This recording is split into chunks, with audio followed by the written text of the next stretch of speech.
नमस्कार। आज हम बात कर रहे हैं एक ऐसी शख्सियत की जिनका नाम सुनते ही गर्व और प्रेरणा महसूस होती है।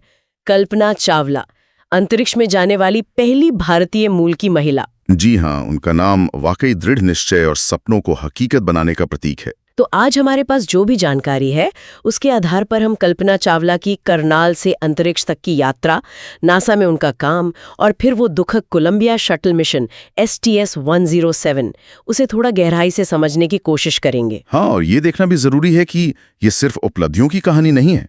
इसमें चुनौतियां हैं, कोलंबिया हादसे के पीछे के कारण हैं और एक ऐसी विरासत है जो आज भी जिंदा है। जो जानकारी है उसी के दायरे में रह के बात करेंगे। बिल्कुल। तो शुरुआत करते हैं उनके बचपन से। करनाल, हरियाणा में जन्म हुआ 17 मार्च 1962 को। 4 भाई बहनों में सबसे छोटी थी वो। और एक दिलचस्प बात यह है कि उनका नाम बचपन में मोंटू था। हाँ, स्कूल में दाखिले के वक्त उन्होंने खुद अपना नाम कल्पना चुना, जिसका मतलब होता है विचार या सोच। और शायद यही कल्पना, यही सोच उनके जीवन का आधार बनी। बचपन से ही मतलब हवाई जहाजों में गजब की दिलचस्पी थी। हाँ, सुना है पिता के साथ लोकल फ्लाइंग क्लब भी जाती थी। जी, और यही जुनून उन्हें पंजाब इंजीनियरिंग कॉलेज तक ले गया, एरोनॉटिकल इंजीनियरिंग करने। उस जमाने में लड़कियों के लिए ये फील्ड चुनना आसान तो नहीं रहा होगा। बिल्कुल नहीं। बताते हैं कि कुछ प्रोफेसरों ने उन्हें हतोत्साहित भी किया था कि दूसरा फील्ड चुन लो, पर वो मानी नहीं, अडिग रही। ये जिद, ये निश्चय उनके पूरे करियर में दिखता है ना। सही कहा।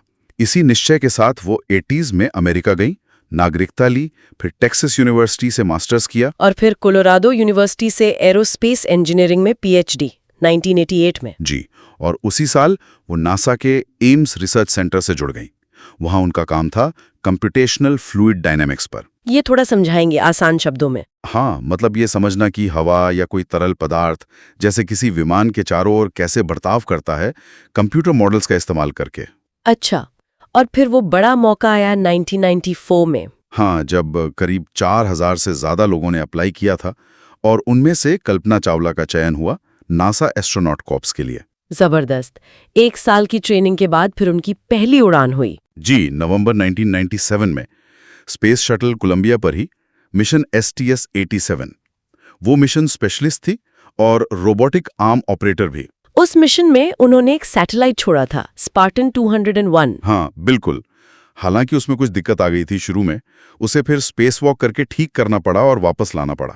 इसी उड़ान के बाद उन्होंने वो मशहूर बात कही थी, है ना? हाँ, कि जब आप सितारों और आकाशगंगा को देखते हैं तो आप महसूस करते हैं कि आप सिर्फ जमीन के किसी खास टुकड़े से नहीं बल्कि सौरमंडल से हैं। कितनी गहरी सोच है। अंतरिक्ष का नजरिया ही बदल जाता है। बिल्कुल। फिर उनकी दूसरी उड़ान आई, STS-107। ये 16 जनवरी 2003 को लॉन्च हुई। ये एक लंबा मिशन था, करीब 16 दिन का, और पूरी तरह से विज्ञान को समर्पित था। जी हाँ, स्पेस हैब मॉड्यूल में 80 से ज्यादा एक्सपेरिमेंट्स करने थे। जीव विज्ञान, मानव शरीर पर अंतरिक्ष के असर, इन सब पर फोकस था। क्रू ने बहुत मेहनत की।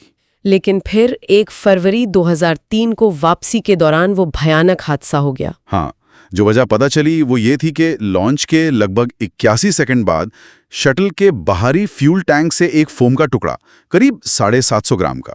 छोटा ही था, मतलब वजन में ज्यादा नहीं। हाँ, वजन में ज्यादा नहीं, पर वो काफी तेजी से शटल के बाएं पंख से टकराया और उसने थर्मल प्रोटेक्शन सिस्टम को नुकसान पहुंचा दिया। वो टाइल्स जो शटल को वापस आते समय गर्मी से बचाती हैं। सही, और यही नुकसान वापसी में घातक साबित हुआ। जैसे ही शटल पृथ्वी के वायुमंडल में घुसा, उस डैमेज हिस्से से बहुत ज्यादा गर्म गैसें, प्लाज्मा जिसे कहते हैं, वो शटल के अंदर घुस गई। सुबह का वक्त था, करीब 8:54 पर सेंसर फेल होने लगे और 9 बजे संपर्क पूरी तरह टूट गया। शटल टेक्सास और लुइजियाना के ऊपर आसमान में ही बिखर गया।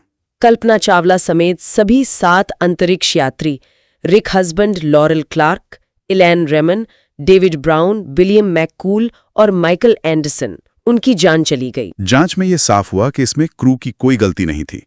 ये सब इतनी तेजी से हुआ कि उनके पास प्रतिक्रिया का कोई समय ही नहीं था। लेकिन जो बात इस हादसे को और दुखद बनाती है वो ये है कि कुछ चेतावनियां थीं जिन्हें शायद नजरअंदाज किया गया। हाँ, कुछ इंजीनियर्स ने लॉन्च के बाद शक जाहिर किया था कि फोम टकराने से नुकसान हुआ हो सकता है। उन्होंने सैटेलाइट से शटल की तस्वीरें लेने का आग्रह भी किया था ताकि जांच की जा सके। पर नासा मैनेजमेंट ने तब उस अनुरोध को जरूरी नहीं समझा। जी, बाद में जो कोलंबिया दुर्घटना जांच बोर्ड CAIB बना, उसने अपनी रिपोर्ट में सिर्फ तकनीकी कारण नहीं बताए उन्होंने नासा की उस समय की कार्य संस्कृति मतलब ऑर्गेनाइजेशनल कल्चर पर भी सवाल उठाए। किस तरह के सवाल? जैसे कि मिशन को शेड्यूल पर पूरा करने का दबाव, फोम गिरने की समस्या को लंबे समय से एक तरह से मामूली मानना और जोखिमों के बारे में कम्युनिकेशन में कमी, ये सब बातें कहीं ना कहीं हादसे का कारण बनी। तो ये सिर्फ एक फोम के टुकड़े की बात नहीं थी, बल्कि एक सिस्टमिक इशू था। बिल्कुल। इस हादसे के बाद शटल प्रोग्राम को करीब 29 महीने रोक दिया गया। बहुत सारे बदलाव किए गए, सुरक्षा जांच और ऑर्बिट में शटल की इमेजिंग के नए तरीके अपनाए गए। और ये अच्छी बात है कि 2003 के बाद से नासा के किसी मिशन में कोई घातक दुर्घटना नहीं हुई है। एक और थोड़ी हैरान करने वाली बात यह थी कि हादसे के बाद मलबे से लगभग 80% जैविक नमूने जैसे कुछ केंचुए, मॉस वगैरह वो सही सलामत मिले। सच में? उनसे फिर डेटा भी मिला? हाँ, उनसे वैज्ञानिकों को महत्वपूर्ण डेटा मिला जो उन प्रयोगों का हिस्सा थे। कल्पना चावला और उनके साथियों को मरणोपरांत कई सम्मान मिले।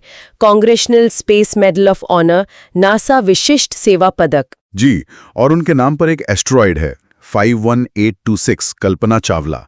मंगल ग्रह पर कुछ पहाड़ियां हैं, कई संस्थान, तारामंडल हैं। नॉर्थरोप ग्रूमन ने अपने कार्गो स्पेसक्राफ्ट का नाम भी SS कल्पना चावला रखा है। लेकिन सम्मान से बढ़कर उनकी विरासत है, वो एक प्रेरणा बन गई। बिल्कुल। लगन, बाधाओं को तोड़कर आगे बढ़ने का जज्बा, खासकर भारत में और दुनिया भर में लड़कियों के लिए। उन्होंने दिखाया कि सपनों की कोई सीमा नहीं होती।